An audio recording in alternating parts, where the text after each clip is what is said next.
Assalamualaikum warahmatullahi wabarakatuh. Halo guys, kembali lagi ya di channel Bola Reader. Kali ini gua akan melanjutkan serial light novel Seiken Gakuen no Maken Sukai volume 1 part 5. Dan langsung saja kita gas ke pembahasannya ya guys ya. Kendaraan itu berlari melewati jembatan besar yang melintasi laut. Angin laut berhembus dan mengibarkan rambut keperakan Riselia. Tanah kegelapan ya. Tempat ini dulunya adalah bagian dari dataran. Itu adalah tempat pertempuran terakhir pasukan penguasa kegelapan 1000 tahun yang lalu. Arsake Arakael dari 6 pahlawan menyatu dengan pohon suci dan menghabiskan kekuatan para penguasa kegelapan di lautan permohonan. Pohon-pohon itu kini tertidur di dalam lautan ini. Apapun yang terjadi dalam 1000 tahun terakhir itu telah sangat mengubah medan. Seluruh area terlihat seperti telah diubah menjadi sebuah teluk. Kurasa itu terhubung dengan samudra beberapa titik. Mesin menempel di tubuh Riselia. Leonis mengalih pandangannya ke pulau yang menjulang tinggi di depan. Yaitu adalah sebuah pulau-pulau yang sangat besar dan dikelilingi oleh benteng. Dindingnya dilengkapi dengan lubang senjata tak terhitung banyaknya yang menghadap ke arah mereka, itu bahkan lebih besar dari benteng laut Rivalis. Pikir Leonis, Rivalis Raja Lautan pernah memerintah atas 7 samudera iblis. Dia menemui kematiannya dalam kekalahan timbal balik melawan penyihir Diruda yang merupakan salah satu dari 6 pahlawan. Keduanya terkirim ke suatu tempat di luar dimensi ini. Apakah ini pertama kalinya kau melihat Azul Garden, Leo? Iya, sungguh menakjubkan. Sulit dipercaya mereka bisa membangun pulau buatan yang begitu besar. Ya kan, bagaimana kau bisa tahu kalau itu buatan? Ya, itu karena tidak ada pulau di sini 1000 tahun yang lalu. Jadi dia secara alami menyimpulkan itu pasti buatan karena itu dikelilingi oleh benteng dan tidak ada batu alami yang terlihat keluar dari air. Hasil Garden adalah mega fluid buatan manusia. Semua listrik serta makanan yang digunakan kota diproduksi secara internal. Jelas Regina, kota ini berdiri di sini sekarang, tapi itu bisa bergerak melintasi laut. Azul Garden ada untuk menghancurkan koloni Void. Pulau ini bisa bergerak. Leonis menelan ludah.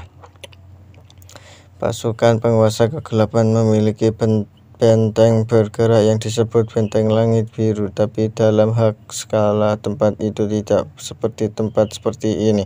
Jika ada yang dikatakan Regi itu benar, maka umat manusia telah mencapai tingkat kemajuan peradaban yang belum pernah terjadi sebelumnya. Dan ada 7 kota sebesar ini manusia. Mereka bukan tandingan ras demi human dalam hal kekuatan dan tidak berperadaban seperti F. Tapi sekarang mereka telah mencapai peradaban yang mengesankan. Akan bijaksana untuk menganalisa kekuatan umat manusia saat ini untuk membangkitkan pasukan penguasa kegelapan. Kendaraan mereka begitu segera masuk melalui gerbang depan Azul Garden. Beberapa manusia diberikan kekuatan pedang suci. Mereka yang memilikinya harus masuk ke Akademi Excalibur. Memerangi Val tidaklah wajib, tapi orang itu masih diperlukan untuk maju dalam beberapa cara. Jelas Regina saat turun dari kendaraan, jadi begitu masih ke Akademi sebenarnya akan bermanfaat. Cara rasional itu akan memungkinkan Leonis untuk belajar lebih banyak tentang pedang suci. Baiklah, kita akan bertemu lagi di sini. Jika kau tersesat, kata Riselia dengan nada prihatin. Lady Celia ini adalah jalan yang lurus ke depan. Dia akan baik-baik saja. Regina menyala dengan sedikit gusar. Rupanya orang-orang yang dibawa dari luar harus melalui semacam pemeriksaan khusus. Leonis berdiri di depan koridor yang diterangi oleh pilar mana. Sebuah partisi logam tertutup di depannya. Saat dia terpisah dari kedua gadis itu. Begitu dia sendirian, Leonis menghela nafas panjang dan bertanya, bagaimana bisa hal-hal seperti ini? Menurut rencananya yang sempurna dan mutlak, dia seharusnya terbangun dari tidurnya selama 1000 tahun dengan sorak-sorai dari para penyembahnya yang terhormat dan membangun kembali pasukan penguasa kegelapan untuk menyerang kembali umat manusia yang lemah oleh waktu. Dan ternyata umat manusia malah menjadi sangat maju, dan ilmu sihir kuno telah menurun. Terlebih lagi, ini bukanlah ras sihir dari zaman itu, tapi beberapa ras tidak jelas yang disebut void lah yang mengamuk di dunia. Dan di atas segalanya, aku malah terlihat seperti ini. Mengapa mantra reinkarnasinya gagal? Leonis punya satu teori. 1000 tahun yang lalu, Leonis telah merangkai mantranya untuk hidup kembali di tubuh Raja Andit. Namun sebelum dia menjadi Raja Andit, dia adalah pahlawan manusia yang dihina oleh manusia dan berada di puncak kematian ketika Dewi pemberontak menyelamatkannya. Dengan kata lain, aku memiliki 2 kehidupan masa lalu, satu sebagai Yusha, satu sebagai Mao. Karena itu, rencananya adalah berinkarnasi dalam 2 fase. Pertama, dia dikembalikan dalam tubuh aslinya, tubuh Yusha. Dia kemudian akan membangun kembali tubuh Mao yang diberikan kepadanya oleh sang Dewi. Tapi entah alasan apa, rencana itu gagal. Dia terbangun sebelum tubuh Raja Anditnya terbentuk kembali. Tapi yang jelas perlu waktu untuk menyesuaikan diri dengan tubuh ini. Dia mengerang pahit saat dia mengangkat keliman jubahnya yang kosong. Tetap saja tidak perlu menjadi pesimis. Bertemu Kristalia dan datang ke sini adalah keberuntungan, dan berada di kota ini memberinya cara efektif untuk mengumpulkan informasi. Leonis menatap bayangannya. Blekas, serunya. Bayangannya mulai berputar saat sesuatu yang gelap seperti obsidian merangkak keluar. Yang pertama muncul adalah serigala hitam bermata emas. Tubuhnya 2 kali lebih besar serta tebal dari serigala biasanya, dan bulunya lebih gelap daripada kegelapan malam yang lebih pekat. Bayangan kedua mengambil bentuk humanoid, seorang gadis yang bermata remang-remang berpakaian rapi dengan seragam pelayan yang pantas. Dia tampak berusia sekitar 12-13 tahun. Rambut hitamnya yang dipotong rata di sekitar bahu memiliki kilauan halus padanya. Apa kau memanggilku temanku? Apa Anda memanggilku tuanku? Serigala hitam memanggil Leonis seperti teman, sedangkan gadis itu berlutut dengan hormat di hadapannya. Sasiburidana Staritomo, jawab Leonis serta merambaikan tangan yang terlatih dengan baik. Serigala hitam adalah saudara seperjuang yang pernah berlari melintas medan pertempuran bersamanya dan merupakan pangeran dari alam bayangan. Gadis itu dulunya adalah seorang pembunuh dari alam bayangannya mencoba untuk merenggut nyawa Leonis. Serangkaian peristiwa tertentu dia menjadi pelayan Raja Andit. Ketika 6 Yusha menghancurkan alam bayangan, Leonis membuat bagian dari alam itu menjadi berlindung di bayangannya. Keduanya adalah yang selamat. Sebenarnya ada satu orang lagi yang disimpan dalam bayangannya, tapi jika orang itu melihat Leonis yang seperti sekarang, orang itu akan senang hati, akan mencoba membunuh Leonis dalam tidurnya. Ia tertidur selama 1000 tahun. Itu memang terasa agak lama, jawab si serigala hitam, pangeran bayangan Blekas. Tidak ada di antara pengikut Raja Andit yang akan berbicara kepadanya dengan cara yang kurang ajar dan santai. Namun Blekas bukanlah pengikut, melainkan seorang teman dan setara dengan Leonis. Tapi tetap saja bagaimana kau bisa berakhir dalam wujud itu? Ada sedikit kesalahpahaman. Aku berinkarnasi ke tubuh yang pernah kumiliki sebagai manusia, kata Leonis dengan ketidakjelasan yang canggung. Pahlawan pedang suci. Aku yakin ini pertama kalinya aku melihatmu dalam wujud seperti ini. Saat kita bertemu, aku sudah menjadi Raja Andit. Oke guys, ini untuk ilustrasinya. Bisa kalian lihat sendiri di sini. Oke, lanjut. Tuanku, ada apa? Sherry Leonis berpaling menatap gadis itu yang menatapnya dengan malu-malu. Aku mendapati penampilan Anda saat ini sangat imut, tuanku. Apa kau mengajakku? Sherry, maaf atas kelancanganku, tuanku. Sherry meminta maaf dengan bingung. Tuannya dengan matanya yang setengah tertutup menggelengkan kepalanya. Lupakan itu, aku memanggil kalian berdua karena aku ingin menunjukkan sesuatu pada kalian. Perintahkan aku sesuai sesukamu, tuanku. Gadis itu menundukkan kepalanya. Aku dengan senang hati akan meminjamkanmu kekuatanku, temanku. Serigala itu mengangguk. Aku ingin kalian menyelidiki kota ini. Dunia ini jauh berbeda dari apa yang kubayangkan sebelum kebangkitanku. Blekas mendengur, setuju, dan melihat sekeliling dengan rasa ingin tahu. Banyak hal benar-benar telah berubah tanpa bisa dikenali saat kita tertidur. Dia setuju, ya, ilmu sihir telah menurun selama bertahun-tahun. Jadi menggunakan itu akan menarik perhatian yang tidak diinginkan. Sebagai kompensasi atas hilangnya ilmu sihir, umat manusia menciptakan peradaban di sekitar artefak yang dapat mengaktifkan sihir. Sebagai ganti dari itu, pencahayaan yang menerangi koridor akan dianggap sebagai peralatan sihir yang berharga 1000 tahun yang lalu. Tapi jika ilmu sihir akan menurun, bagaimana mereka dapat menciptakan hal-hal seperti ini tanpa sepengetahuan itu? Itu juga merupakan hal lain yang perlu kita berikan perhatian. Pokoknya aku tidak bisa menggunakan sihirku di depan umum. Jadi aku mengandalkan kalian berdua. Dimengerti?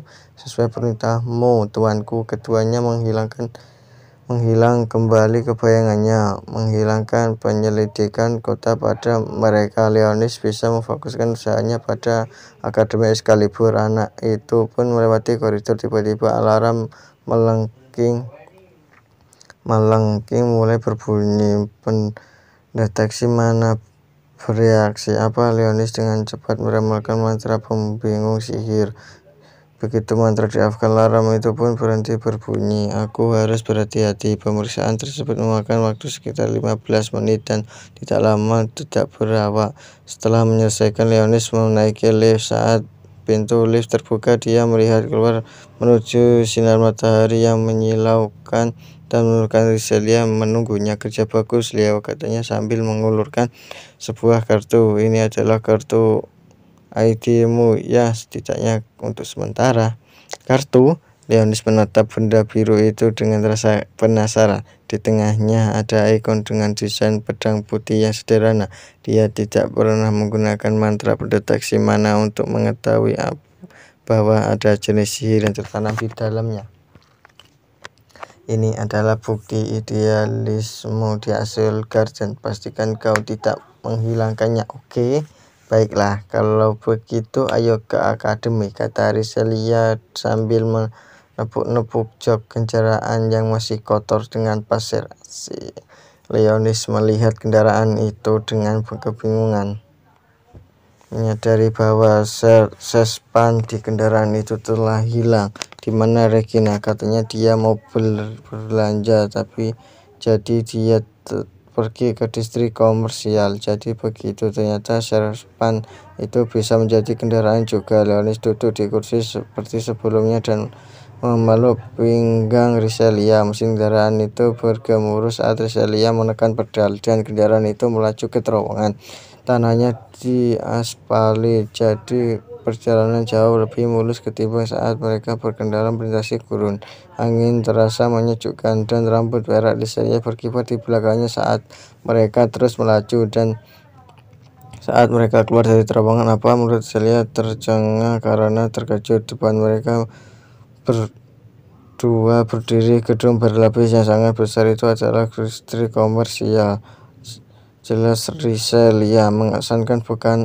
Ya, aku rasa begitu, jawab anak laki-laki itu dengan ketenangan palsu. Padahal semua orang yang terkejut saat pertama kali melihatnya, gadis berambut perak itu rupanya kecewa dengan tanggapan Leonis. Gedung tinggi itu dihiasi dengan jendela yang tidak terhitung jumlahnya. Leonis belum pernah melihat sesuatu yang seperti ini. Teknologi yang dibutuhkan untuk membuat gedung bertingkat seperti itu tidak akan pernah ada di zaman asalnya. Banyak laki-laki dan perempuan lain berjalan-jalan di sekitar. Mereka semua memakai seragam yang sama. Jelas sekali mereka adalah rekan pelajar Celia di Akademi Excalibur. Di sini terasa sangat ramai, jadi kamu bisa mengetahuinya. Sepertinya itulah suasana yang ditemukan tempat ini. Dia tahu betul terlihat seperti apa negara yang berada di masa perang dan sulit percaya bahwa tempat ini berada di garis depan pertempuran melawan Fate. Shield Garden ke-7 tidak pernah membiarkan Fate menembus dindingnya. Jelas Celia, ini adalah kota terbaru jika kau tidak menghitung Shield Garden ke-8 yang masih dalam pembangunan. Pendekar pedang suci dikirim untuk bertarung di garis depan. Tapi kota itu sendiri aman, jadi begitu tanam dibagi menjadi distrik perumahan dan komersial, dan di tengahnya ada bioadministrasi yang menyatukan seluruh kota dan bagian yang mengatur urusan militer. Gadis itu mengangkat satu jarinya untuk menunjuk ke depan. Adalah Akademi Excalibur, inti dari kota. Sebelum daftarmu ke akademi, kamu harus mandi. Kamu mungkin harus mandi. Lewati gerbang, Celia memegang kendaraannya di tempat parkir terbuka di lingkungan akademi. Akademi Excalibur memiliki wilayah yang sangat luas dan terdiri dari beberapa fasilitas gabungan. Bagaimana bisa tempat ini bahkan lebih besar dari kastil penguasa kegelapan? Setelah turun, Leonis dibuat kewalahan oleh skala akademi. Apa semua ini fasilitas milik milik akademi? Iya, semuanya memang sedikit mengejutkan pada awalnya. Celia mengangguk sebelum menjelaskan, ini adalah auditorium. Celia mulai gedung yang di sana adalah kafetaria. Ada restoran di distrik komersial kota, tapi kafe lebih menjangkau dan makanan yang tersedia di sana lebih sangat enak. Tur Leonis berlanjut.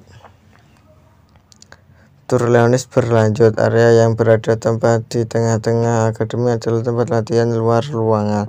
Siswa-siswi berlatih menggunakan cara terpersonalisasi yang dibuat agar sesuai dengan kemampuan unik pedang suci mereka.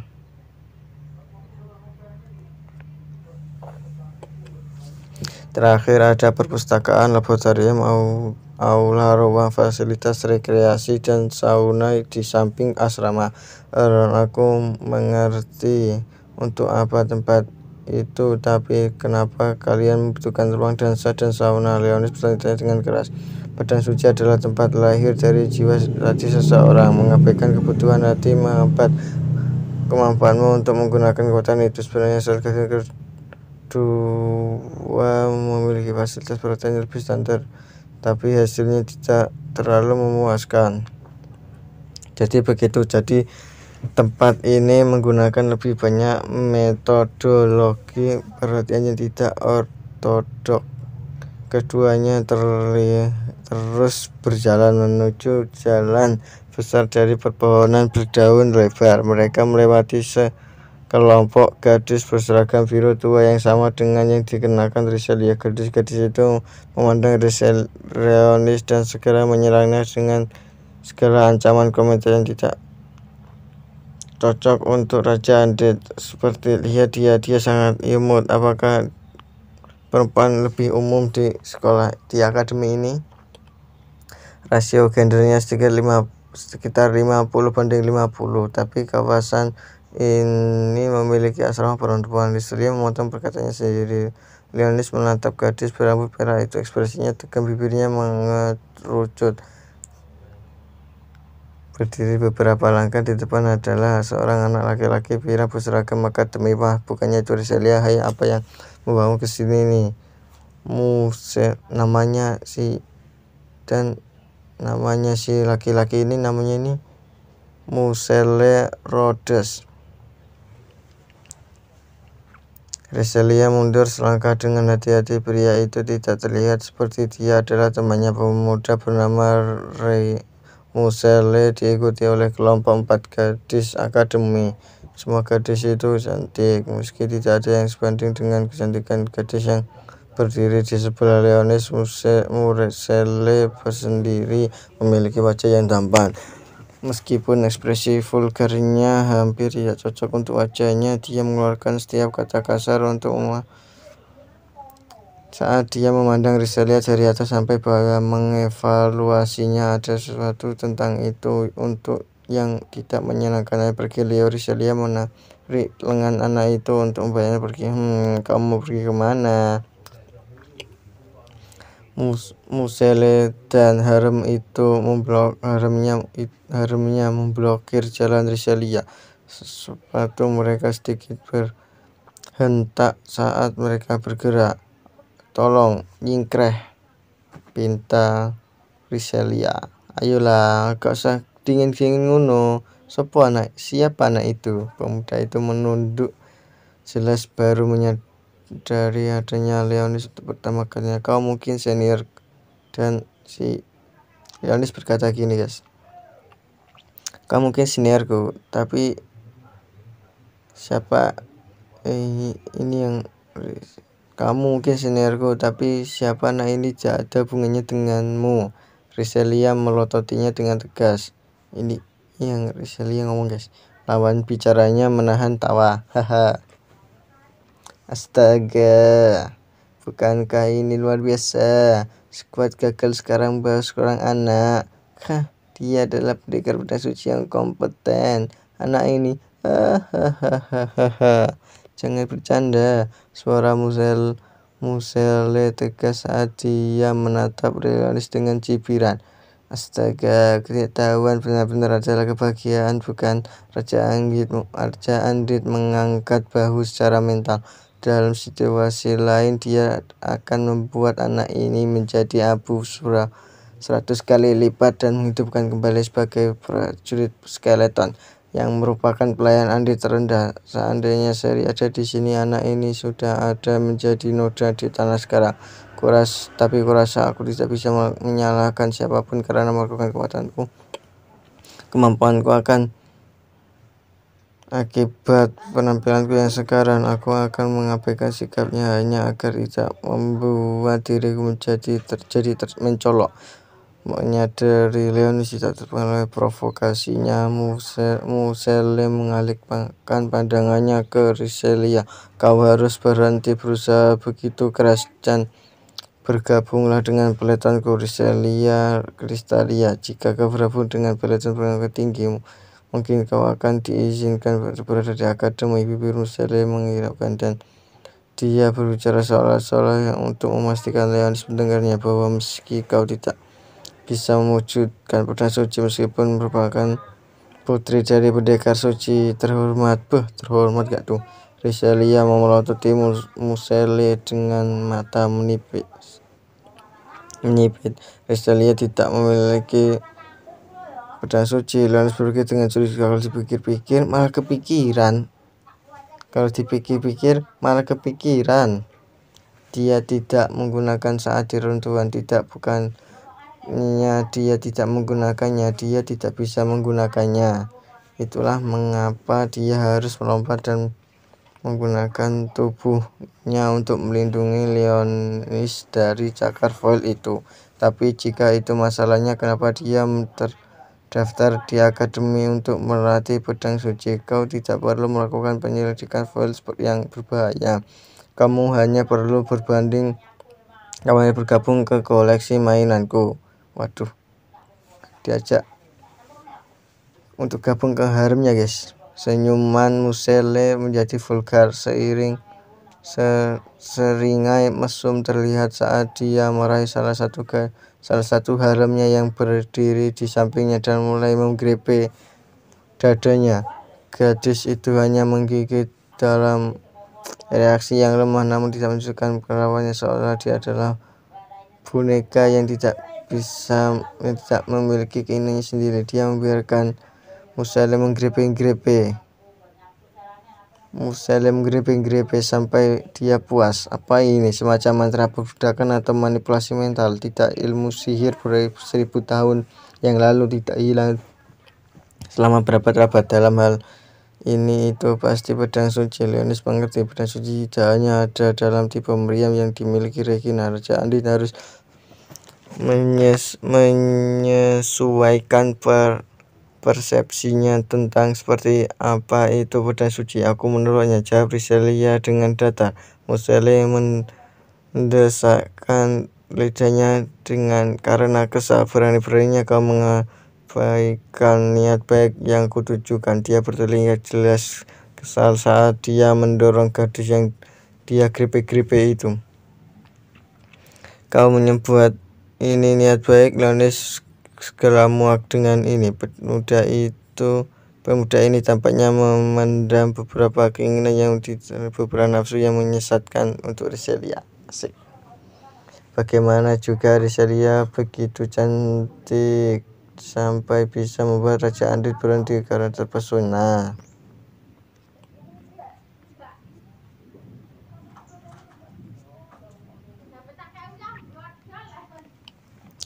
Menyingkir. Sekali lagi Riselia mencoba mengabaikan dan pergi. Tunggu, apa-apaan dengan sikap itu? Pikirmu kau lebih baik dariku? Au, rasa sakit keluar dari mulut gadis itu saat ekspresinya menegang. Musele menjambak rambut keperakannya. Wow, brutal guys. Pada saat itu udara di sekitar mereka menjadi hening dan dingin. Apa Musele membeku di tempat dia berdiri. Dia tampak seolah dia tiba-tiba merasakan kehadiran kematian menyapu dirinya, seolah-olah tangan yang keras telah mencengkeram jantungnya. Setiap pori di tubuhnya berkeringat dingin. Leonis menepuk tumis Musele dengan ujung sepatunya. Itu saja sudah cukup membuatnya pemuda itu jatuh berlutut, seolah roboh seperti dalam kelemahan. Di mata Riselia itu seperti dia tiba-tiba terjatuh di tempat tanpa alasan. Yamete. Musele tidak memiliki gambaran jelas tentang apa yang terjadi, tapi dia merasakan sensasi rayapan kematian menimpanya dan membuatnya sulit berkata-kata. Oh, apakah baik-baik saja? Leonis bertanya dengan pura-pura tidak tahu. Dia berlutut dan memegang tangan Musele. Aura teror naluriah yang begitu tiba-tiba terpancar membuat Musele menarik diri, tapi Leonis tidak membiarkan pemuda itu melarikan diri. Dia mendekatinya, wajah dekat telinga dan bajingan seperti itu tidak punya hak untuk menyentuh rambutnya. Wanita ini adalah milikku. Dia membisikkan setiap kata dengan jelas, memastikan kata-kata itu dimengerti. Leonis pun melepaskan lengannya. Apa yang kau sial? Musele bergegas berdiri. Pedang suci aktifkan. Dia menjerit dengan ekspresi yang intens. Leo. Riselia secara refleks melangkah maju untuk melindungi anak itu, tapi pada saat itu Musele harus dilanggar menggunakan pedang suci tanpa izin. Suara bermartabat mencapai telinga mereka dari suatu tempat sekitar. Musele mendecakkan lidahnya dengan kesal dan menurunkan tangannya. Berbalik mereka melihat peringatan itu datang dari seorang gadis berseragam akademi yang diikuti oleh Bula Old yang melayang. Rambut hitam panjangnya mencapai pinggang dan bergoyang dengan setiap langkah yang dia lakukan. Ekspresinya tidak takut. Lebih lagi, di kawasan ini adalah asrama perempuan. Jika kau tidak segera pergi, aku akan melaporkan ke biro. Apa itu jelasku akan ku ingat dirimu saya melototi gadis berambut hitam itu terlebih dahulu dan kemudian menatap Leonis dengan penuh kebencian sebelum pergi dengan 4 pengikutnya yang mengikutinya. Itu sedikit memalukan bagiku. Menjadi marah karena rela seperti dirinya. Leonis tahu dia seharusnya tidak melakukan apapun untuk membuat dirinya menonjol di Akademi Excalibur. Itu bisa saja menghalangi rencana masa depannya terhadap kota ini. Tapi saat makhluk rendahan itu menyentuh rambut Riselia, aura Leonis ingat nama itu. Dia adalah orang yang berkomunikasi dengan Riselia sebelumnya. Suaranya menenangkan, seolah-olah itu entah bagaimana rasanya melimut dirinya seperti selimut. Aku Leonis Magnus. Riselia menyelamatkanku di runtuhan. Hehe, ku rasa aku akan menghiburmu, Leo, katanya sambil menepuk lengan kepalanya. Baik, dia dan Riselia mengapa semua orang nampak begitu tertarik untuk menyingkat nama Raja Andi. Selamat datang di Akademi Excalibur. Kami menyambutmu dengan tangan terbuka. Aku sebenarnya baru saja menerima seragammu dari biro. Ukurannya harusnya tepat. Mungkin dia mengambil satu set seragam terlipat dari tasnya dan menyerahkannya kepada Riselia. Terima kasih ya bos. Selanjutnya kau akan mendaftarkannya. Kupikir aku akan membawanya ke asrama dulu, membuat ya mandi dan berganti baju. Oh begitu ya, kau mungkin harus mandi dulu. Mandi juga, Celia. Apa aku bau? Terkejut Riselia mengendus lengannya. Apa aku bau, Leo? Ya aku sih tidak peduli akan itu. Bau Riselia menurun. Jangan khawatir, kau tidak bau kok. Elvina meyakinkannya dengan senyum masam. Kamu hanya kotor karena pasir. Ngomong-ngomong, apa kau mau kembali ke asrama juga? Tanya Riselia. Aku memiliki beberapa data penyelidikan foil yang harus ku serahkan kepada para kesatria. Pasti ada sesuatu di bawah lautan di kawasan ini, sesuatu seperti reruntuhan. Sulit untuk mengatakannya. Para kesatria telah mengirim tim penyelidik elit untuk memeriksanya, tapi di bawah laut. Percakapan itu menarik minat Leonis. Tempat pertempuran terakhir pasukan kegelapan terletak di sini, di bawah lautan, tepat di bawah kaki mereka. Oke guys, sepertinya ini dulu untuk video kali ini. Jangan lupa di share, komen, dan like. Komen untuk lanjutannya guys, atau kalian bisa request like novel lain untuk saya bahas ya jika ada. Oke guys, bye.